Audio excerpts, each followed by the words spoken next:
Hello बच्चों। मैं आपका social science teacher Ali sir. आज मैं भारत में भूमि संसाधन के बारे में बताने वाला हूँ कि आखिर भारत में भूमि संसाधन किन परिस्थितियों में वर्गीकृत किया गया है तथा कैसे कैसे भारत में भूमि का फैलाव है, हम उसको जानने वाले हैं। काफ़ी इम्पोर्टेंट रहने वाला है ऑब्जेक्टिव और सब्जेक्टिव पॉइंट ऑफ व्यू से। आपके लिए यह इम्पोर्टेंट इसलिए है क्योंकि यदि आप क्लास 10th में हैं और बिहार बोर्ड की तैयारी कर रहे हैं तो ये सभी बातें आपके लिए ज़रूरी रहने वाला है। ठीक है, आइए हम जानेंगे भूमि के बारे में। पहले जान लेते हैं कि भूमि क्या होता है, लैंड क्या होता है। मैं आपको पिछला लेक्चर में बता दिया हूँ कि आखिर भूमि का निर्माण यानी कि मिट्टी मृदा का निर्माण कैसे होता है। तो फिर से एक बार बता दूं कि ये जो भूमि है या मिट्टी है, इसको बनने में काफी लंबा समय लगता है, लाखों करोड़ों वर्ष लगते हैं इसके निर्माण होने में। क्योंकि बड़े बड़े चट्टान जब टूटते हैं तो टूटने के बाद वह धरती पर गिरकर बिखर जाते हैं, फिर काफी लंबा समय लगता है और उसमें रासायनिक क्रियाएं होती है। जैसे हवा के कारण घर्षण होगा, पानी का बहाव होगा तो पानी से घर्षण होगा, धूप गर्मी ये सब जब पड़ेगा उस मिट्टी पर यानी कि उस पत्थर पर तो वह उसमें सिकुड़न भी होगा और फैलाव भी होगा। उस कंडीशन में वह क्या होगा कि भूसी बन करके उड़ने लगेगा और धीरे धीरे वह मिट्टी का रूप ले लेगा और इस प्रकार से मिट्टी का निर्माण हो जाता है। हम उसी भूमि के बारे में जानने वाले हैं। पहले हम भारत में देखेंगे कि भारत में यह कितना प्रतिशत है। पहले बात जान लेते हैं भूमि का भारत में कितना यूज है।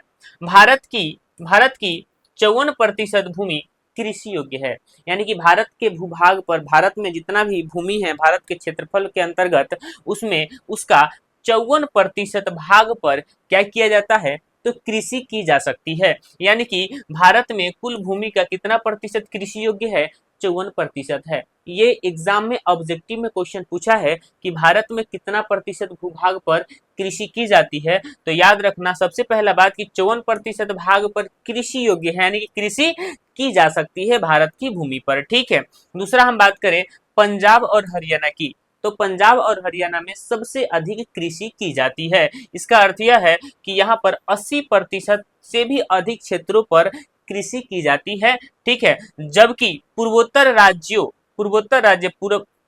राज्य जितने भी हैं तथा साथ ही साथ अंडमान और निकोबार जो द्वीप समूह हैं, वहां पर 10% से भी कम हिस्सों पर क्या किया जाता है, खेती की जाती है, यानी कि कृषि की जाती है। उम्मीद है बात समझ में आया होगा। ये पॉइंट बहुत इंपॉर्टेंट है, आपको लिखने की जरूरत है, कॉपी पेन लेकर के जरूर बैठेंगे। ये नहीं जी आप लेक्चर बस देख रहे हैं, सुन रहे हैं और निकल गए।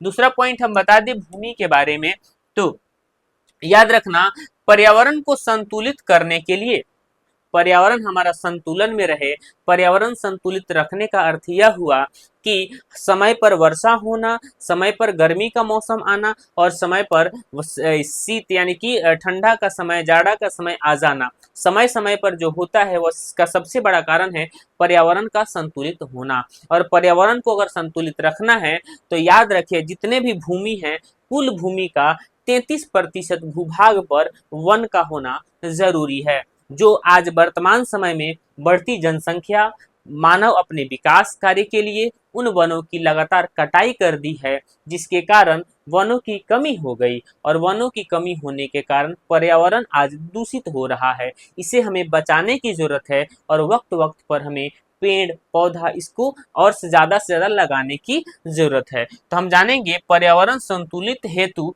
33% भूभाग पर क्या होना चाहिए, वन होना चाहिए। यानी कि वन, पर्यावरण संतुलित रखने के लिए कितने प्रतिशत भूभाग पर वन चाहिए, तो 33% भूभाग पर वन की आवश्यकता है। और वन संरक्षण के लिए यानी कि वन को बचाव के लिए या वन को और उसकी संख्या में वृद्धि करने के लिए, उसके क्षेत्रफल में वृद्धि करने के लिए क्या किया गया, कई सारी नीतियां बनाई गई। तो वन विस्तार के लिए 1952 ईस्वी में राष्ट्रीय वन नीति बना। याद रखना वन विनाश या वन के विस्तार के लिए, वनों की संख्या बढ़े, वनों के क्षेत्रफल में वृद्धि हो, उसके विस्तार के लिए 1952 में राष्ट्रीय वन नीति बनाई गई। लेकिन लेकिन आज वर्तमान समय में मात्र 20% भूभाग पर ही क्या है, वन है, जो हमारे लिए काफी घातक है, क्योंकि हमें चाहिए कितना, 33% है, कितना, 20%। तो ये हमारे लिए क्या है, घातक है, हमारे पर्यावरण के लिए नुकसानदायक है। अतः हमें वन की आवश्यकता है, वन लगाने की जरूरत है। तो ये था हमारे भारत में भूमि का किस प्रकार से फैलाव है। हम यहाँ पर भी देखेंगे कि भारत में किस हिसाब से लैंड है, भूमि है, जहाँ पर खेती कर लेते हैं। तो भारत में 3 तरीकों का भूमि हम कह सकते हैं।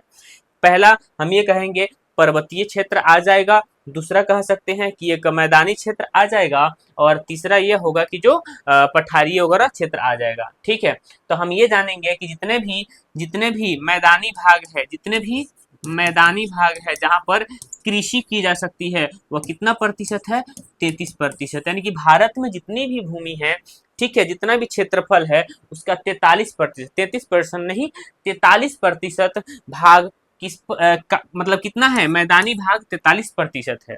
ठीक है, दूसरी बात हम कर दें कि जो पर्वतीय क्षेत्र है, पर्वतीय क्षेत्र हमारा 30% भूभाग पड़ता है, पर्वतीय क्षेत्र, और साथ ही साथ उसके अतिरिक्त जो क्षेत्र बन जाता है उसको क्या कह लेते हैं, 27% क्षेत्र पर पठारीय क्षेत्र आ जाते हैं, सब आ जाते हैं। यानी कि उम्मीद है बात समझ में आ गया कि भारत में जो लैंड है उसको 3 भागों में वर्गीकृत किया गया है। एक ऐसा क्षेत्र जहां कृषि करी जाती है, 43% है। एक ऐसा क्षेत्र जहाँ एक ऐसा क्षेत्र जहाँ पर कृषि वगैरह नहीं की जाती है, जहाँ पर, सॉरी, कृषि बोल दी, यहाँ पर कृषि यहाँ पर कर जाती है कहाँ पर, मैदानी भाग में।